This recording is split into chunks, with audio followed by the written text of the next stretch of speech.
The late October wind swept crisp leaves across the driveway as Michael Pearson pulled up to the weathered two-story colonial in rural Massachusetts. The house stood silhouetted against the afternoon sky, its white paint peeling and gray shutters hanging slightly askew. For 23 years, he had avoided this place, carrying only fragmented memories of his childhood here before entering the foster system at age 7. "This is it, Rusty," Michael said, glancing at the golden retriever sitting patiently in the passenger seat. The dog's ears perked up at the sound of his name. "Home sweet home, I guess." Michael hadn't planned on returning. After aging out of foster care, he'd built a life for himself in Boston, working as a carpenter and slowly saving money. But when the lawyer's letter arrived informing him that his estranged aunt had passed away and left him the property, curiosity had overcome his reluctance. He stepped out of the truck, the gravel crunching beneath his boots. Rusty jumped down after him, immediately beginning to explore the overgrown yard, nose to the ground. The property looked smaller than in his memories, more dilapidated. Yet something about it still felt familiar, the way the oak tree's branches reached toward the second-floor windows, the slight slope of the front porch. Michael climbed the creaking steps and retrieved the key from the envelope. It took some jiggling in the lock before the front door swung open with a drawn-out groan. The musty scent of abandonment greeted him, dust, old paper, and something else he couldn't quite place. "Hello?" he called out, a reflex rather than an expectation of response. His voice echoed through the empty foyer. Dust particles danced in the shafts of light streaming through the grimy windows. To his right was a formal living room with sheet-covered furniture, to his left, a dining room with a chandelier draped in cobwebs. Straight ahead, a staircase led to the second floor. Rusty padded in behind him, sniffing cautiously at the unfamiliar surroundings. Michael moved through the house slowly, memories flickering like an old film projector, sitting at the kitchen table while his mother made pancakes, racing toy cars across the living room floor, the sound of his father's deep laugh. But these pleasant recollections were interrupted by darker ones, raised voices, slamming doors, the night the police came. He remembered being told his parents had died in an accident, but the details had always been murky. His aunt, his father's sister, had taken him in briefly before declaring she couldn't handle a child and surrendering him to the state. What followed were years of temporary homes and unfamiliar faces. In the kitchen, Michael found old appliances and empty cabinets. A wall calendar from 2011 still hung beside the refrigerator, marking the year his aunt had apparently abandoned the house. According to the lawyer, she'd moved to a nursing home and hadn't returned, leaving the property to gradually deteriorate. "What do you think, boy?" Michael asked as Rusty investigated the pantry. "Should we stay a few days or just clear it out and sell it?" The dog wagged his tail noncommittally. Michael made his way upstairs, each step creaking under his weight. The second floor held 3 bedrooms and a bathroom with peeling wallpaper. He paused at the smallest bedroom, his hand hovering over the doorknob. Taking a deep breath, he pushed it open. Unlike the rest of the house, this room seemed frozen in time. Faded blue wallpaper with rocket ships. A twin bed with a dusty comforter. A bookshelf filled with children's books. His room, preserved like a memorial. Michael sat heavily on the bed, causing a cloud of dust to rise. He picked up a framed photograph from the nightstand, a family portrait showing a smiling couple with a small boy between them. His parents. Himself. They looked happy, normal. What had happened to shatter that normality? "Michael?" A voice called from downstairs, startling him. He descended to find an older woman standing in the foyer, her gray hair pulled back in a neat bun. "I'm sorry to intrude," she said. "I'm Eleanor Winters. I live next door."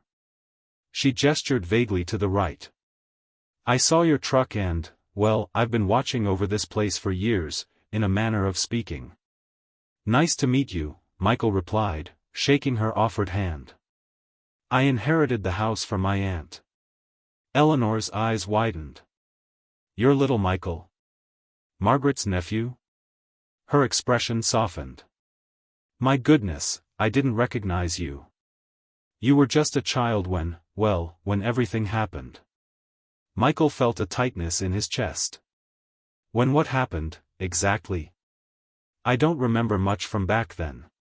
Eleanor looked uncomfortable. Perhaps that's a conversation for another time. You must be tired from your journey. She glanced around the dusty interior. This place isn't fit for habitation tonight.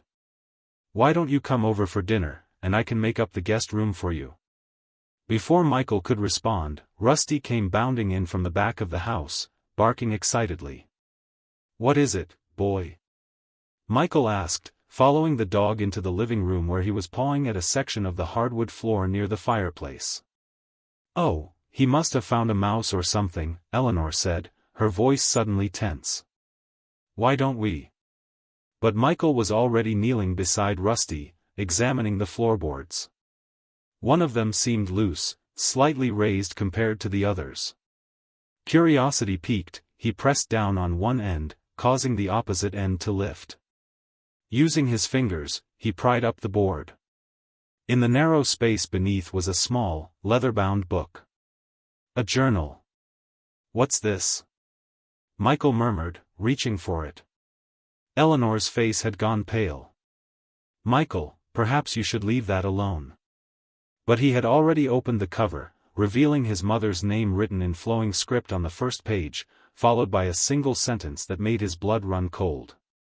The morning light filtered through the lace curtains of Eleanor's guest room, casting delicate patterns on the worn quilt. Michael had barely slept, his mother's journal resting on the nightstand beside him.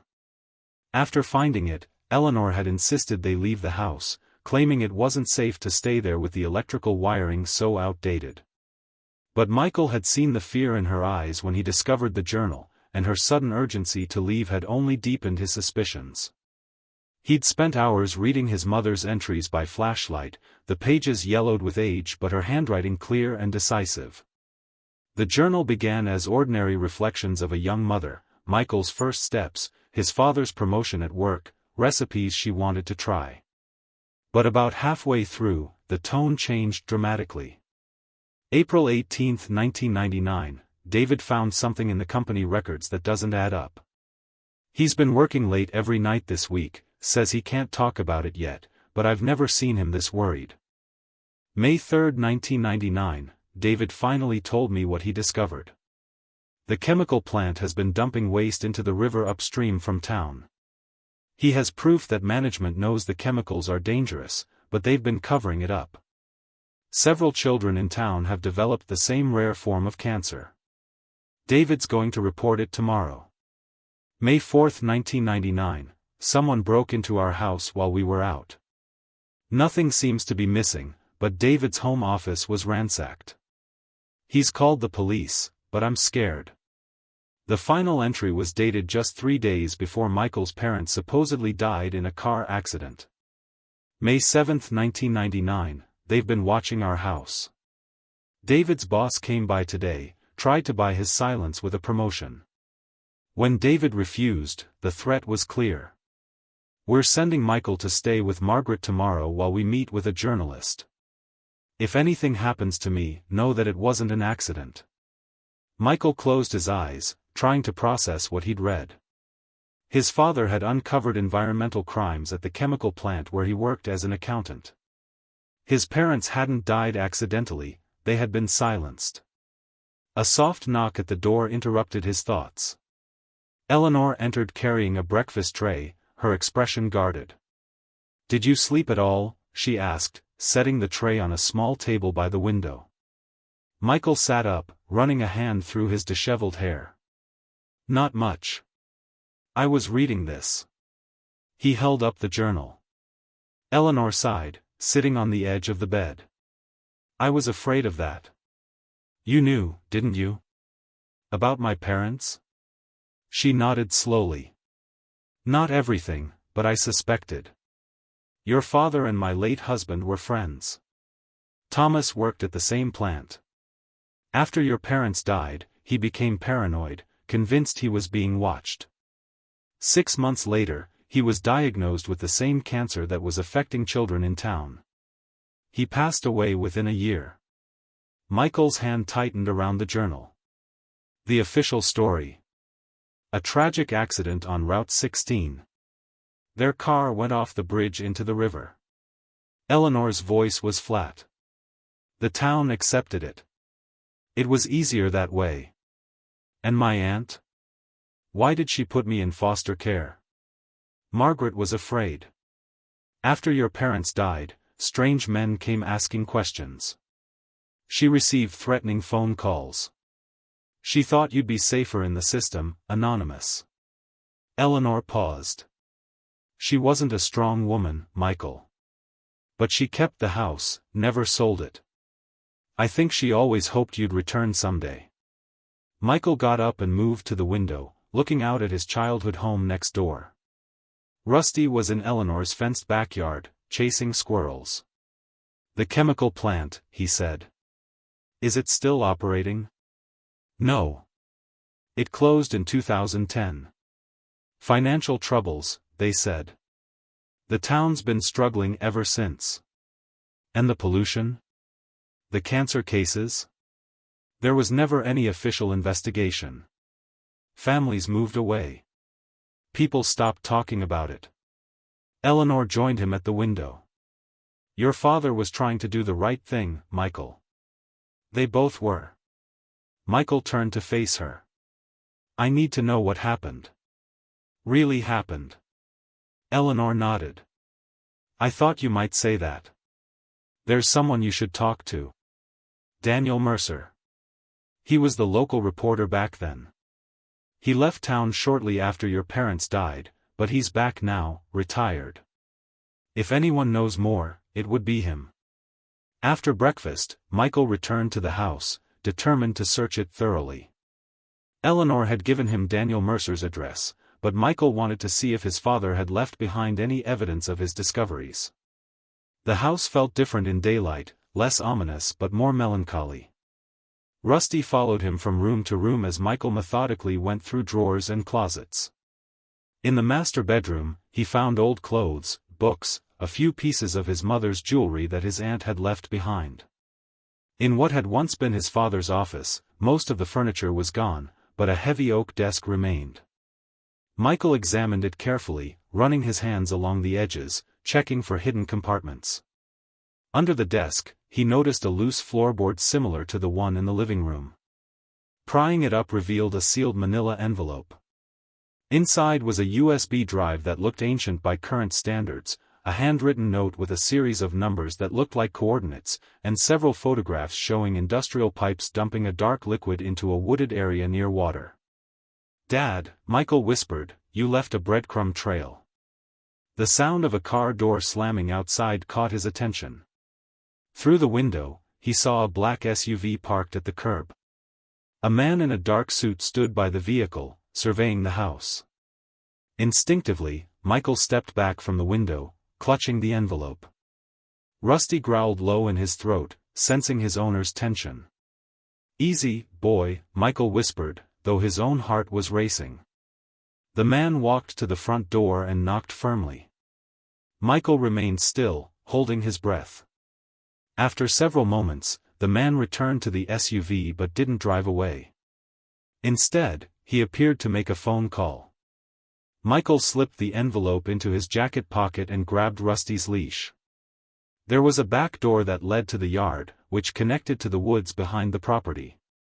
If he could make it there without being seen, he needed to find Daniel Mercer.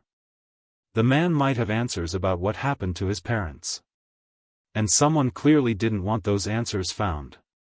The forest behind Michael's childhood home was denser than he remembered, with towering oaks and maples creating a canopy that filtered the midday sun into dappled patterns on the leaf-strewn ground.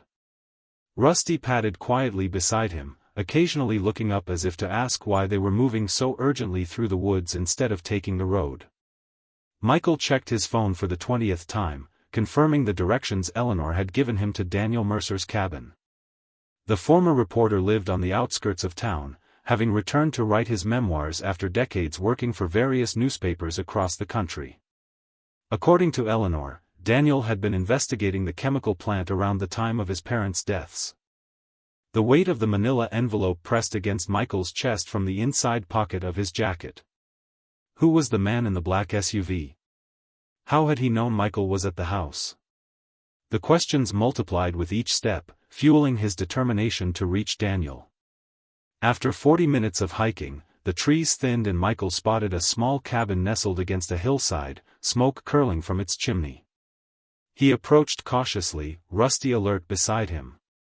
Before he could knock, the door opened to reveal a man in his 70s with a shock of white hair and piercing blue eyes magnified by thick glasses.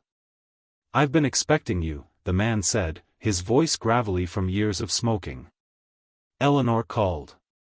Said you might be coming through the woods." He glanced past Michael, scanning the tree line. "Smart move. Come in, quickly." The interior of the cabin was cluttered but organized in its own way. Bookshelves lined every wall, and a large desk dominated one corner, covered with papers and an ancient-looking computer. Newspaper clippings and photographs were pinned to a corkboard that spanned an entire wall. "Daniel Mercer," the man introduced himself, extending a hand. "Michael Pearson," Michael replied, shaking it. Recognition flickered in Daniel's eyes. "You have your father's handshake. Strong, decisive." He gestured to a worn leather armchair.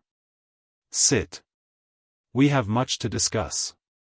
Michael sat while Rusty settled at his feet. "You knew my father?" David Pearson was a brave man. One of the few willing to speak out. Daniel moved to a cabinet and retrieved 2 glasses and a bottle of whiskey. "Drink? You look like you could use one." Michael nodded, then pulled out the envelope. "I found this hidden in my father's office. Along with my mother's journal."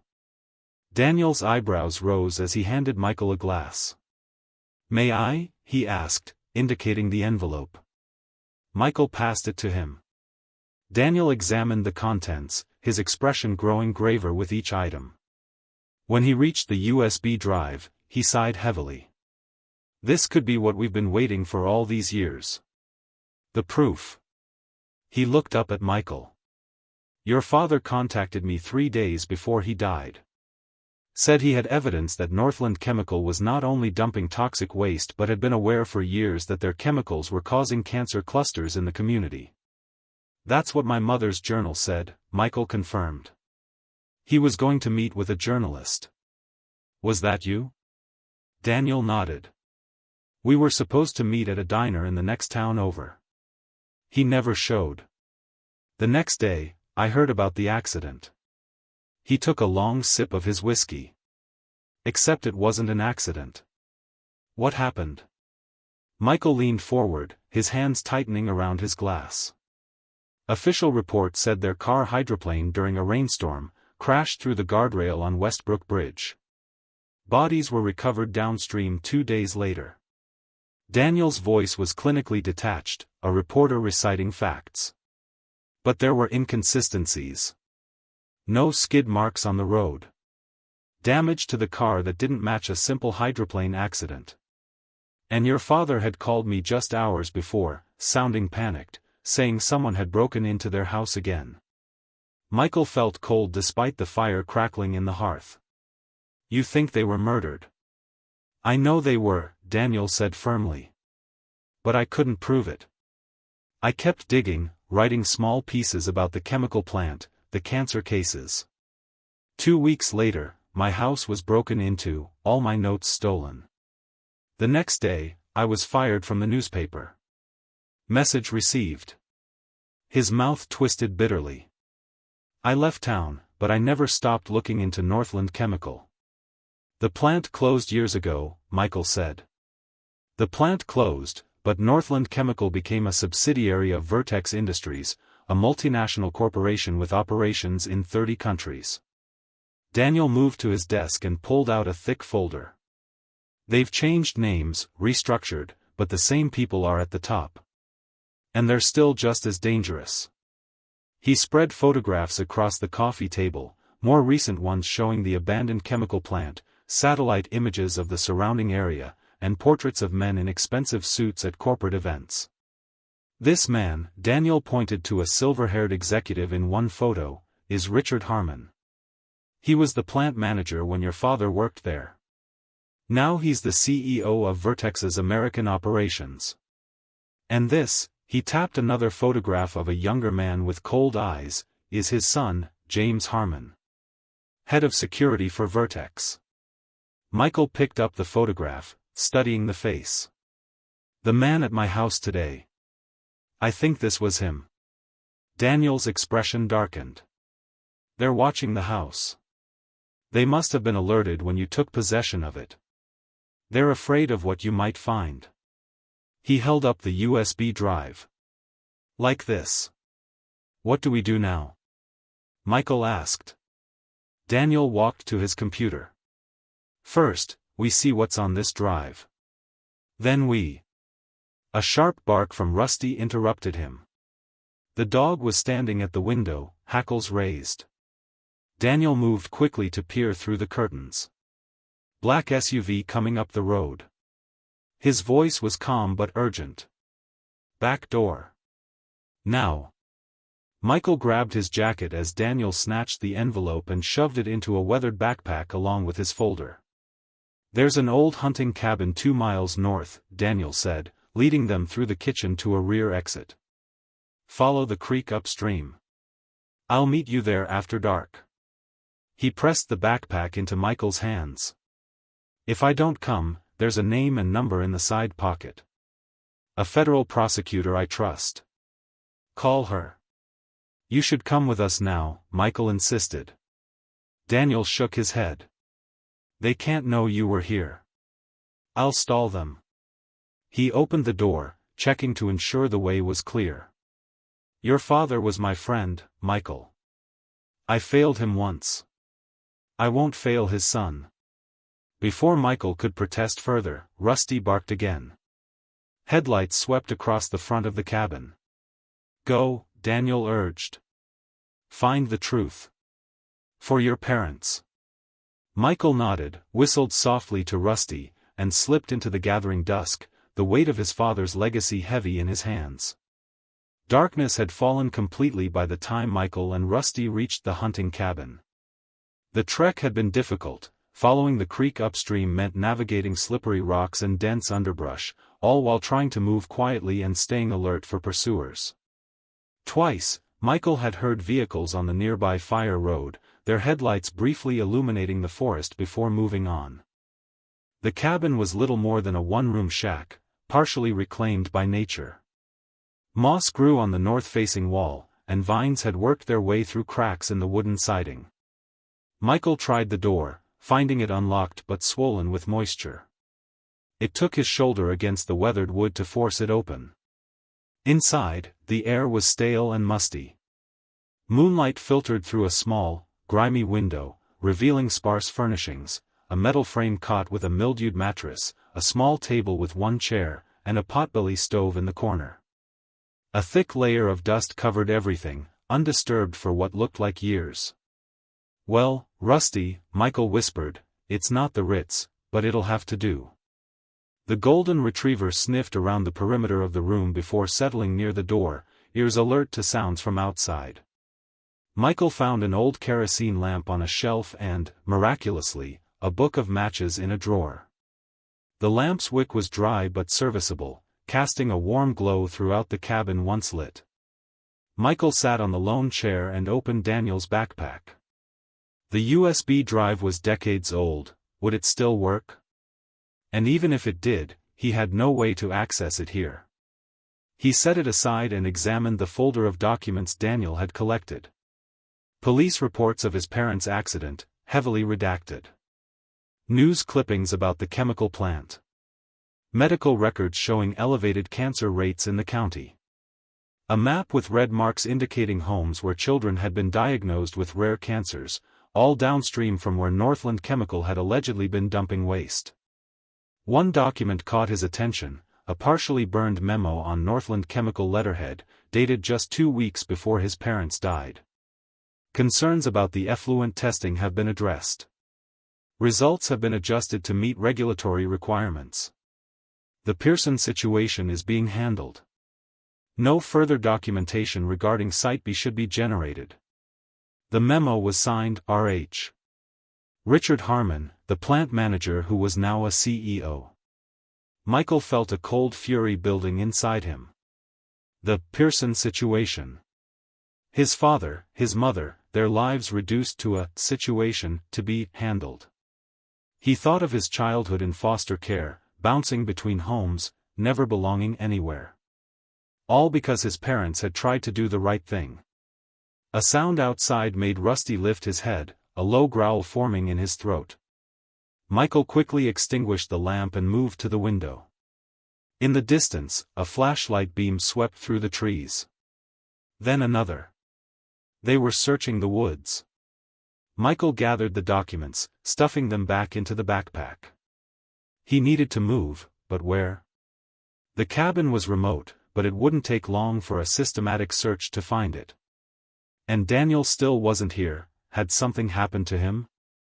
The side pocket of the backpack. Daniel had mentioned a contact there. Michael felt around and found a small notebook. Inside was a name, Catherine Alvarez, Assistant U.S. Attorney, with a phone number. Below it, Daniel had written, "She's been building a case against Vertex for years. Trust her." Michael pulled out his phone. No signal. Of course. He'd need to get to higher ground or back toward town. The flashlight beams were drawing closer. There was no time to wait. Michael knelt beside Rusty, stroking the dog's fur.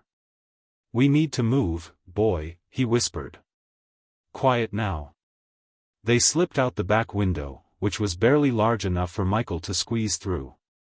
Once outside, he stayed low, using the cabin as cover before making for a densely wooded hillside to the east. Rusty followed silently, seeming to understand the need for stealth. They had covered about 200 yards when shouts erupted behind them.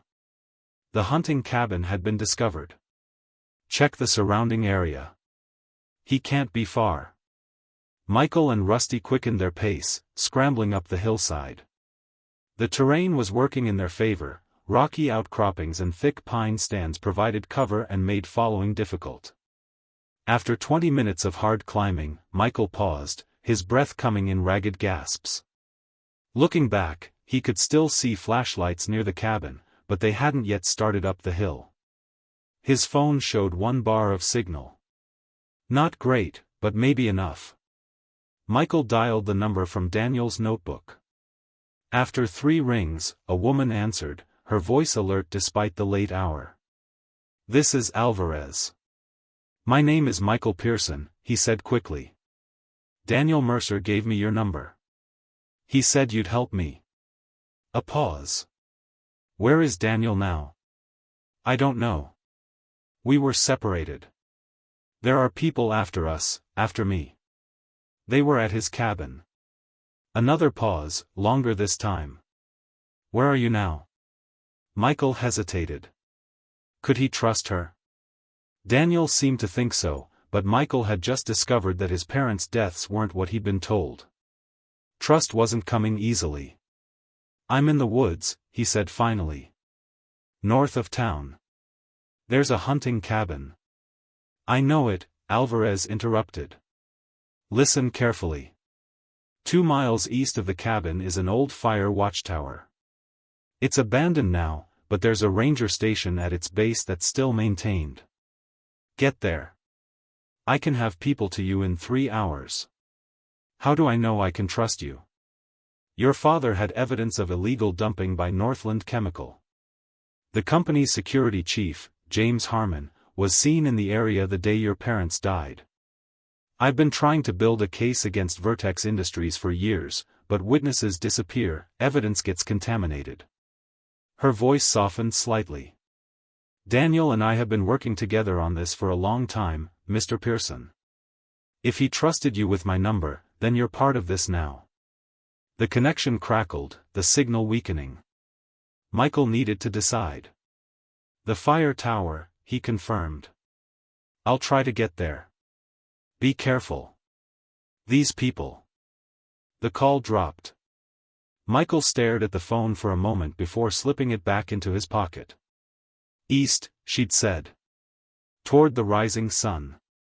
But it was hours until dawn, and the men searching for him weren't likely to give up. Rusty pressed against his leg, a warm reminder that he wasn't completely alone. Michael scratched behind the dog's ears. Come on, boy. We've got a long night ahead. As they continued up the hill, Michael thought of his father's courage, his mother's warning. 23 years later, their fight had become his own. And somewhere in the darkness, the truth was waiting. Dawn broke slowly over the Massachusetts forest, the October sun struggling to penetrate a heavy mist that clung to the trees.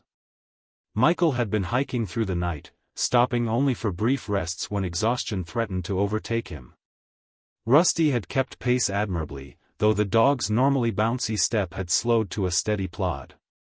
The fire watchtower appeared suddenly through the mist, a skeletal structure rising above the tree-line, its metal frame red with rust. At its base sat a small wooden building that must be the ranger station Alvarez had mentioned. No vehicles were visible, no signs of human presence. Michael paused at the edge of the clearing, scanning the area carefully. After evading searchers through the night, paranoia had become his default state. Twice he'd nearly run into search parties, their voices carrying through the still forest air, forcing him to change direction and double back. His clothes were damp with dew and sweat, his muscles aching from the punishing terrain. "What do you think, Rusty?" he whispered. The retriever's ears were up, alert but not alarmed. After a moment's consideration, Michael decided to approach. If Alvarez's people were already here, they were well hidden. If not, the ranger station might offer shelter and possibly a radio or other communication equipment. The door to the station was locked, but a window at the back had a broken latch. Michael managed to slide it open and climb inside, then helped Rusty through. The interior was sparse but clean, a desk with a two-way radio, maps of the forest preserve covering one wall, a small kitchenette, and a cot in the corner. Most importantly, it was dry and warm. Michael tried the radio, but it appeared to be disconnected or non-functional. A quick search of the desk drawers yielded a first aid kit, some granola bars, and a canister of water purification tablets, but nothing else useful. He checked his phone, still no signal. The lack of options was becoming a pattern. Michael fed Rusty one of the granola bars, ate another himself, and then settled on the cot to review the documents from Daniel's backpack again. There had to be something here that explained why people were still hunting him after all these years. In the folder was a list of names, employees of Northland Chemical who had worked at the plant during the relevant period. Michael scanned it, recognizing a few as people his father had mentioned in passing or who had attended company picnics. One name jumped out at him, Thomas Winters. Eleanor's husband. Beside the name was a handwritten note, process engineer, Site B, deceased 2000, cancer. Site B. The same location mentioned in the burned memo. Whatever was happening at Site B seemed to be at the heart of the cover-up. Michael dug deeper into the papers and found a topographical map of the county with various locations marked. One, labeled simply B, was circled in red. It appeared to be in a remote area about 5 miles from the main chemical plant, accessible only by a service road. As Michael studied the map, Rusty suddenly raised his head, a low growl rumbling in his chest. Michael froze, listening. The distinctive crunch of tires on gravel came from outside. Moving quickly to the window, Michael peered through the dusty glass. A black SUV had pulled up to the ranger station. 2 men in dark suits emerged, one he recognized as James Harmon from Daniel's photographs. The other was unfamiliar, younger, with a military-style haircut and the purposeful movements of someone with combat training. How had they found him? Had Alvarez betrayed him? Or had they simply guessed his destination? Michael grabbed the backpack and motioned for Rusty to follow him to the rear window they'd entered through. As he eased it open, he heard the front door rattle as someone tested the lock. "Check around back," a voice ordered. "No time for stealth now."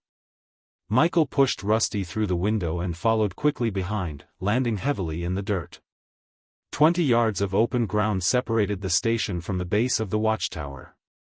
Beyond that, the dense forest offered cover, but they'd have to cross exposed terrain to reach it.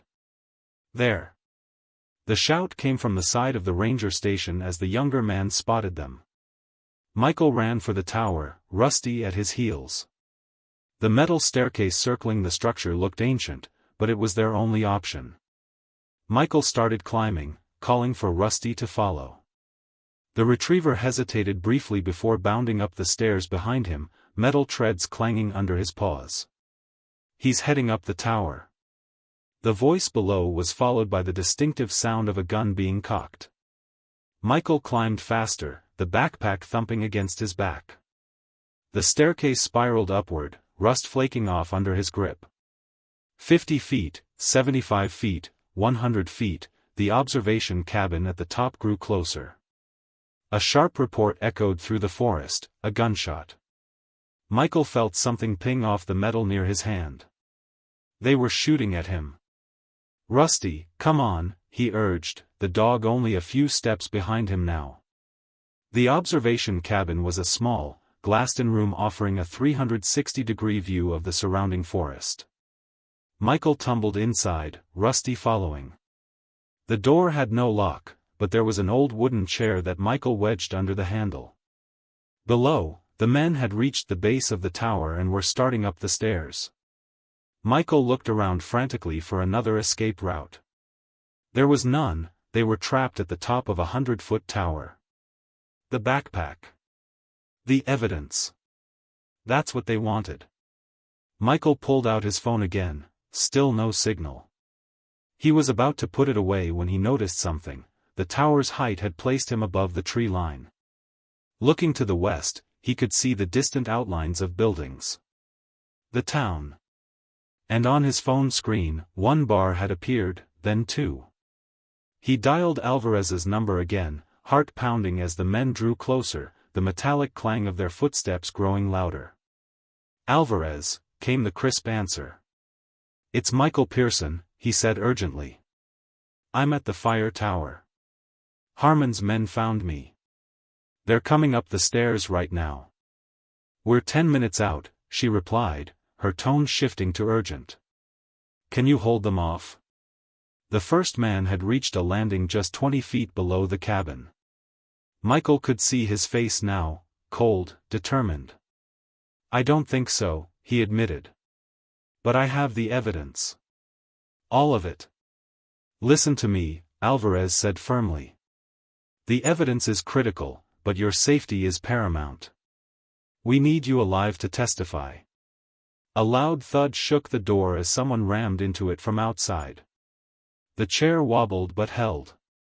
"What do I do?" Michael asked, his voice tight. "Trust me," Alvarez said. "And remember, your father would be proud of you." The connection dropped as another slam hit the door, the chair splintering under the force. Rusty stood beside Michael, hackles raised, a growl rumbling deep in his chest as they faced the failing door together. The door burst open with a crack of splintering wood, sending the broken chair skidding across the metal floor. James Harmon entered first, a pistol held steadily in his right hand. The younger man followed, his own weapon trained on Rusty, who was barking furiously. "Quiet the dog," Harmon ordered, his voice as cold as his eyes, "or my associate will quiet it permanently." Michael placed a hand on Rusty's back, murmuring for him to calm down. The retriever stopped barking but continued to growl low in his throat, body tense. "The backpack," Harmon said, extending his left hand. "Give it to me, and this ends here." "Like it ended for my parents?" Michael asked, anger overriding fear. "Was that your father's order, or did he handle it personally?" A flicker of surprise crossed Harmon's face. "You've been talking to old Daniel Mercer." The reporter never could let sleeping dogs lie. His mouth twisted in a humorless smile. "Where is he now?" "I don't know," Michael answered truthfully, wondering the same thing. Had Daniel been captured? Killed? It doesn't matter, Harmon said dismissively. His accusations were unprovable 23 years ago, and they remain so today. But corporate policy is to contain all potential liabilities. His gaze hardened. The backpack. Now. Michael calculated his options. Alvarez had said her people were 10 minutes away, but that had been at least 3 minutes ago. Could he stall for 7 more minutes? What's in Site B? He asked, taking a step back toward the observation window. Harmon's expression flickered again, surprise, quickly masked. You've been thorough. I'll give you that. Not that it matters. He gestured with the gun. The backpack. Final warning. Michael slowly removed the backpack and held it out, but as Harmon reached for it, Michael suddenly hurled it at the younger man's face. In the moment of confusion, Michael lunged at Harmon, grabbing his gun hand and slamming it against the metal wall of the tower. Rusty sprang toward the other man, latching onto his arm. The gun discharged with a deafening bang inside the metal cabin, the bullet ricocheting dangerously before punching through a window. Michael and Harmon grappled for control, crashing against the observation windows. Harmon was stronger, more experienced in combat, but Michael fought with the desperate energy of a man who had nothing left to lose. A second shot went wild as Michael managed to slam Harmon's hand against the window frame. The gun dropped, clattering to the floor and sliding toward the open door. Both men dove for it, but Harmon reached it first, rolling to his feet with the weapon raised. A third shot thundered through the cabin.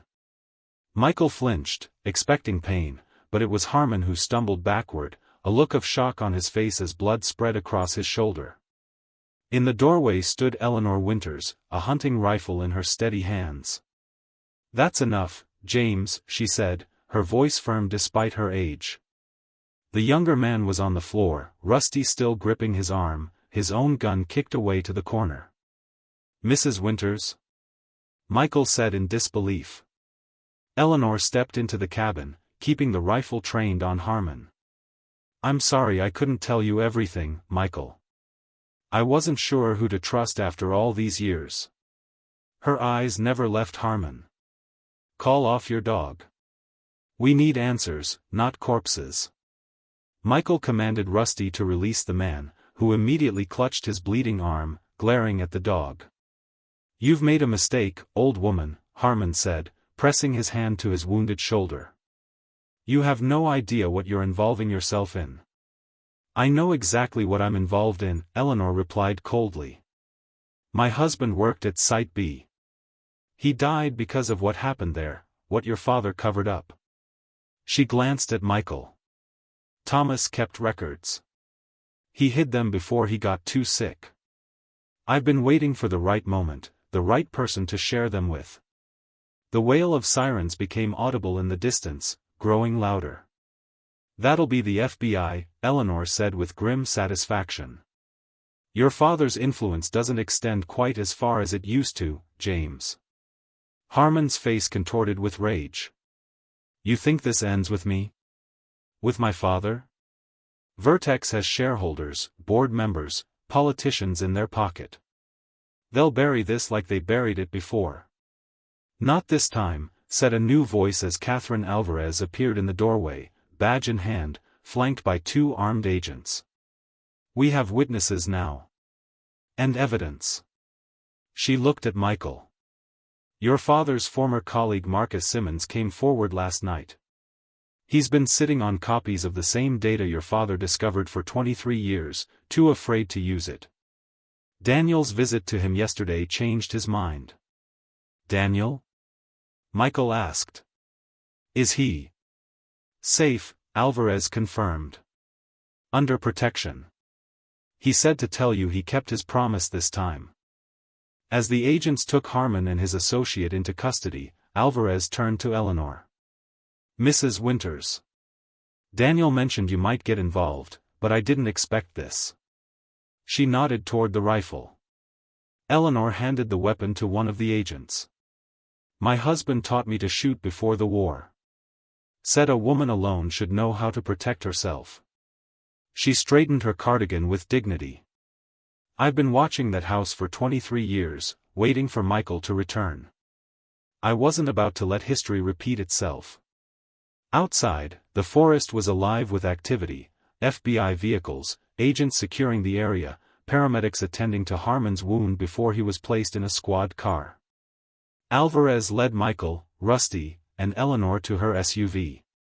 We have a lot to discuss, she said. The case against Vertex is complicated, but with what we now have, we can finally move forward. Your testimony will be crucial, Mr. Pearson. I want to know everything, Michael said firmly. About my parents, about Site B, all of it. Alvarez nodded. You will. But first, there's something you should see. She handed him a file from her vehicle. Inside was a photograph he'd never seen before, his parents at a company picnic, smiling, his father's arm around his mother's shoulders. On the back was written, "For Michael, when he's ready to know the truth. With all our love, Mom and Dad." Michael looked up, tears threatening. Where did you get this? It was in a safety deposit box, Eleanor explained gently. Your mother gave me the key the day before they died. She said if anything happened, I should wait until you were older, until it was safe. She touched his arm. I'm sorry I waited so long. But maybe now, it really is safe. As they drove away from the tower, Michael watched the forest passing by, the same woods where he'd played as a child, where his parents had once walked, where the truth had waited patiently for 23 years to be discovered. Like the journal beneath the floorboards, some truths refused to stay buried forever.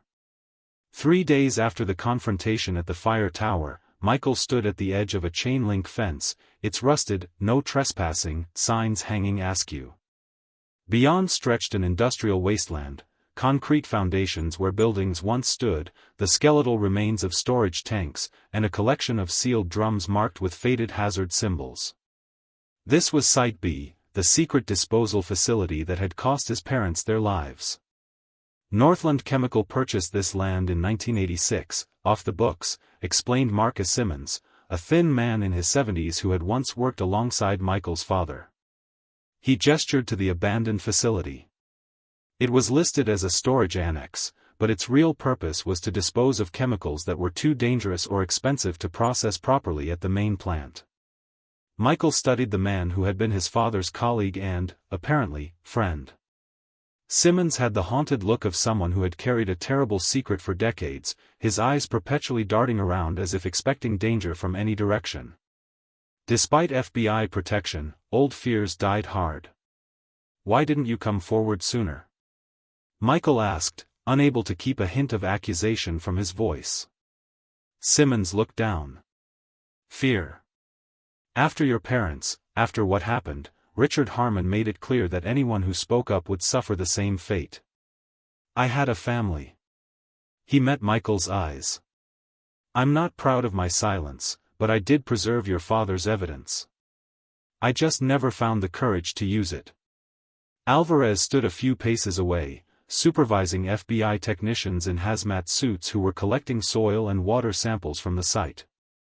She approached, removing her protective mask. The preliminary tests confirm what your father suspected, she told Michael. Elevated levels of hexavalent chromium, polychlorinated biphenyls, and several industrial solvents. The groundwater contamination extends at least 2 miles downstream, directly into the watershed that supplied drinking water to the eastern part of the county.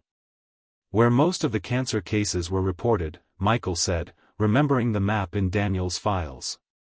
Alvarez nodded grimly.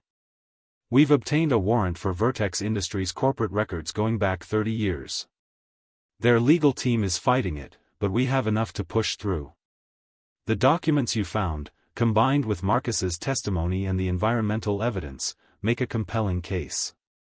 Michael watched as workers carefully extracted one of the buried drums, its metal exterior corroded but still intact. Will it be enough? Harmon said they have connections, political influence. That's why we're moving quickly, Alvarez replied. The U.S. Attorney's Office has opened a formal investigation into the deaths of David and Sarah Pearson. With what we know now, we can classify it as a federal homicide case tied to environmental crimes.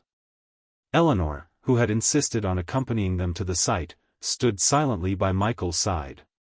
She had shared Thomas's hidden records, detailed notes on chemical formulations and disposal methods, along with dates and quantities.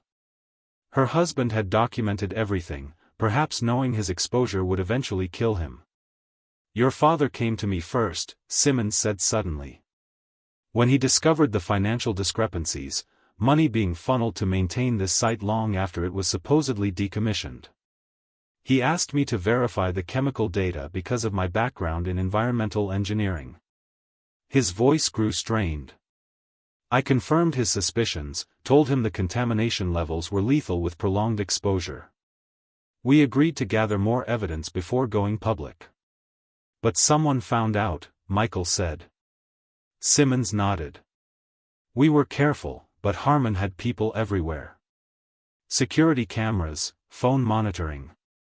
1 week before your parents died, my office was searched. Nothing was taken, but it was a warning." He swallowed hard. "I told David we should back off. He refused." Michael felt a surge of pride mixed with renewed grief. His father had stood firm even when threatened, unwilling to be silent about a danger to the community. His mother had supported that decision, knowing the risks. They had died with integrity, trying to protect others. A commotion at the entrance to the site drew their attention. A black town car had pulled up, and a distinguished-looking man with silver hair stepped out, flanked by 2 younger men in expensive suits. Even from a distance, Michael recognized Richard Harmon from Daniel's photographs, older now, but with the same cold, calculating eyes as his son. "Speak of the devil," Alvarez murmured, straightening her jacket and moving to intercept the newcomers. Michael watched as Harmon presented what appeared to be legal documents to Alvarez. Their conversation was tense, with Harmon gesturing emphatically while Alvarez stood firm, occasionally shaking her head. After several minutes, Harmon glanced toward Michael, his expression hardening before he turned and strode back to his vehicle. Alvarez returned, her expression grim but determined. "Vertex's lawyers have filed for an emergency injunction to halt our investigation, claiming we're trespassing on private property and conducting an illegal search. Will it work?" Eleanor asked anxiously. "No," Alvarez said firmly. "Our warrants are solid, and we've already collected enough evidence to proceed. But it shows they're getting nervous." She looked at Michael. "Harmon asked about you specifically. Wanted to know what you've told us." "Me?" Michael was surprised. "Why would he care what I know? I was a child when all this happened." "Because you're the living embodiment of their crime," Daniel Mercer said, approaching from one of the FBI vehicles where he'd been reviewing old company newsletters and press releases. The former reporter looked tired but energized, his decades-long investigation finally bearing fruit. "You're David and Sarah Pearson's son, back from the dead as far as they're concerned. Your testimony, combined with the evidence, makes this personal. It gives the case a face that a jury can empathize with." Michael hadn't considered this aspect. He'd been focused on uncovering the truth for his own sake, for closure. The idea that his story might be instrumental in bringing Vertex to justice added a new dimension to his purpose. "There's something else you should see," Alvarez said, leading them to where technicians were carefully excavating an area near the perimeter fence. "Ground-penetrating radar detected an anomaly here. We think it might be a mass grave," Simmons interrupted, his face ashen. "For the test animals. Part of the research was studying exposure effects. Rats, rabbits, eventually larger mammals.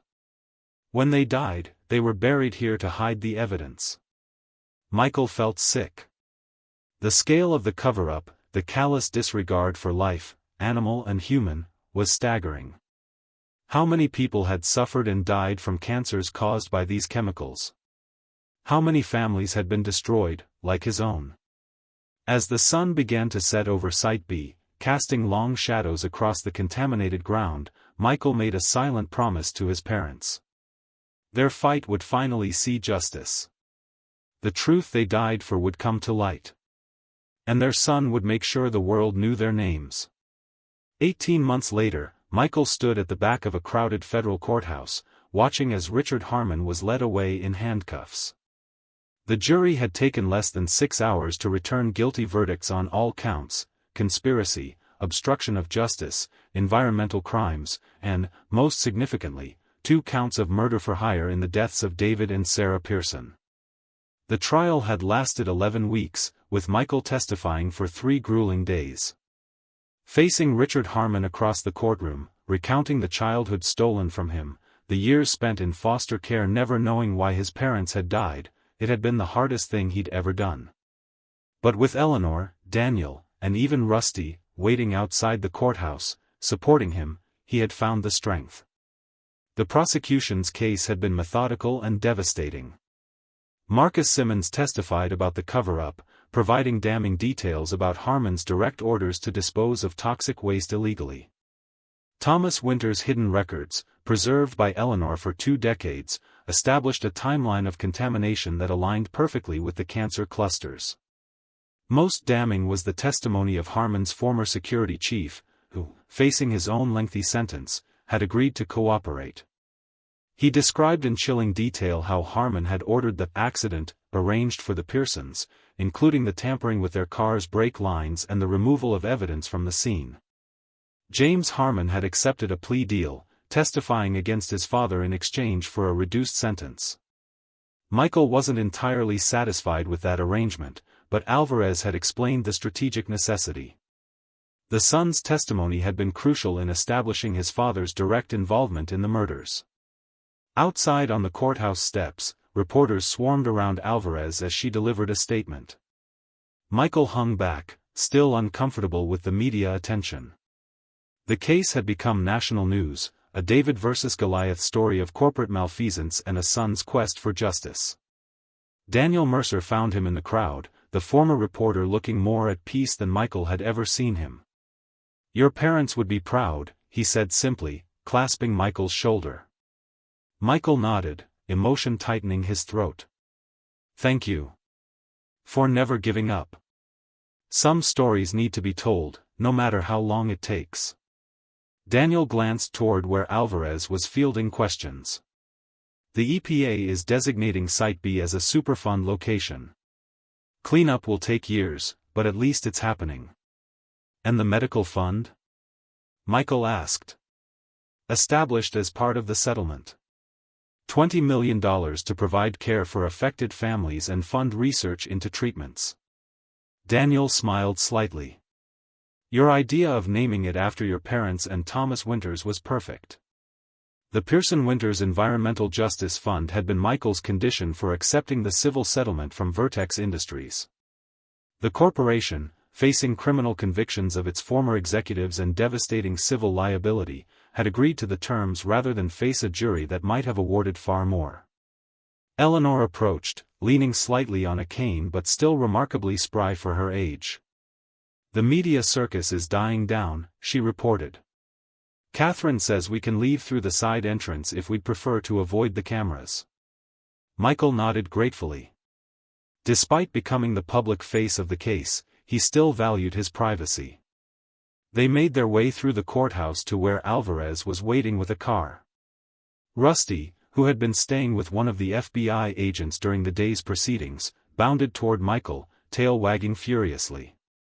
"Hey, boy," Michael greeted him, kneeling to ruffle the retriever's fur. Rusty had become something of a mascot for the case, with the media dubbing him the dog who uncovered the truth. The simple act of digging at loose floorboards had set everything in motion, though Michael knew it was far more complex than that. Still, he didn't mind the dog getting some of the credit. As they drove away from the courthouse, Alvarez outlined what would happen next. "The criminal case is concluded with Harmon's conviction, but the civil actions against Vertex will continue. The company's trying to distance itself from its former executives, but the evidence of institutional knowledge is too strong. Will it be enough? Michael asked. To make sure something like this doesn't happen again? Alvarez considered this. It sets a precedent. Corporations now know that these crimes can come back to haunt them, even decades later. That executive decisions can result in personal criminal liability.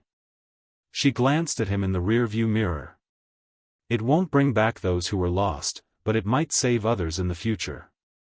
That evening, they gathered at Eleanor's house for a quiet dinner. Michael, Eleanor, Daniel, Marcus, and Alvarez, bound together by their shared purpose over the past year and a half. The conversation flowed easily, moving between reflections on the case and more personal matters. Have you decided what you'll do now? Eleanor asked Michael as they sat on her porch after dinner, watching the sunset paint the sky in shades of orange and purple. Michael had been considering this question for months. His life had been consumed by the investigation and trial, leaving little room for planning beyond it. The settlement had provided financial security, but money alone didn't give purpose. I've been talking with some environmental advocacy groups, he said. They're interested in my perspective as someone directly affected by corporate pollution. And I've been thinking about finishing my degree, maybe environmental law. Eleanor nodded approvingly. A fitting tribute. I also want to restore the house, Michael continued, looking toward his childhood home next door. He'd been staying there during the trial, slowly making it livable again. Not just to live in, but maybe as a kind of memorial or community center focused on environmental health. Something good should come from that place after all this time. Rusty lay at Michael's feet, content after a meal of steak scraps sneaked to him by everyone at the table. The dog had been his constant companion throughout the ordeal, a source of comfort during the hardest moments. As twilight deepened into night, Michael thought about the journey that had begun when he first returned to his childhood home. He had come seeking closure, perhaps a few answers about his past. Instead, he had found a mission, a community, and a way to honor his parents' sacrifice. The journal hidden beneath the floorboards had been just the beginning. The real legacy was what he would build now, a commitment to truth and justice that would extend far beyond one family's tragedy. Michael looked up at the emerging stars, the same ones his parents had once gazed upon from this very spot. He couldn't bring them back, couldn't reclaim his lost childhood. But he could ensure that their courage wasn't forgotten, that their fight continued. And in that continuation, perhaps, they lived on.